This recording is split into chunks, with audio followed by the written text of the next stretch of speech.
ગુજરાતમાં ગુજરાતી ભાષા પર અંગ્રેજીના વધી રહેલ પ્રભુત્વથી ચિંતિત પીઢ પત્રકાર દુર્ગેશ ઉપાધ્યાય અને અગ્રણી ધારાશાસ્ત્રી સહિત મહાનુભાવો દ્વારા માતૃભાષા બચાવો અભિયાન શરૂ કરવામાં આવ્યું છે. તેના ભાગરૂપે વિવિધ કાર્યક્રમોનું આયોજન કરવામાં આવે છે.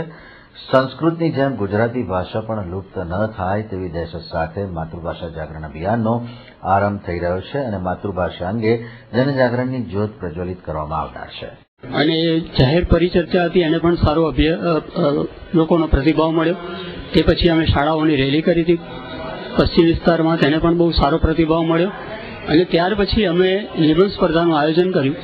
એમાં વડોદરા શહેર, જિલ્લો, છોટાઉદેપુર જિલ્લો અને પંચમહાલ આ બધા વિસ્તારમાંથી નિબંધો મંગાવ્યા. લગભગ 164 નિબંધની એન્ટ્રી અમને મળી અને એનું ઇનામ વિતરણ આજે અત્રે કરવામાં આવશે. અને કોઈ ભાષા પર બોલાવાથી બંધ થતી જાય તો ધીમે ધીમે લુપ્ત થઈ જાય. સંસ્કૃતની આ જ સ્થિતિ થઈ છે.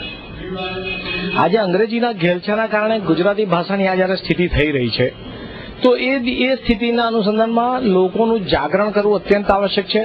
એટલે જ આપણે વડોદરા શહેરમાં, જિલ્લામાં, ગુજરાતમાં સ્કૂલ લેવલથી શરૂ કર્યું છે. સ્કૂલના એક પહેલા ધોરણથી જ.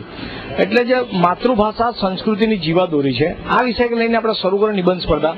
હવે આગામી દિવસોમાં 15 ઓગસ્ટ નિમિત્તે 16 ઓગસ્ટ શનિવારના દિવસે સવારે 8 વાગે વડોદરા શહેરમાં માતૃભાષા ગૌરવ યાત્રા અને ઇન્ડિયાથી ભારત તરફની દોડ આ વિષય લઈને આપણે એક જબરજસ્ત ગણતરી એવી છે કે 40 થી 50 હજાર વિદ્યાર્થીઓ વડોદરા શહેર જિલ્લાના આ માતૃભાષા ગૌરવ યાત્રામાં ભાગ લે એ દિશામાં આપણે જઈ રહ્યા છે. અને એ દિશામાં માતૃભાષાનું જાગરણ થાય, લોકો માતૃભાષાનો આગ્રહ રાખે.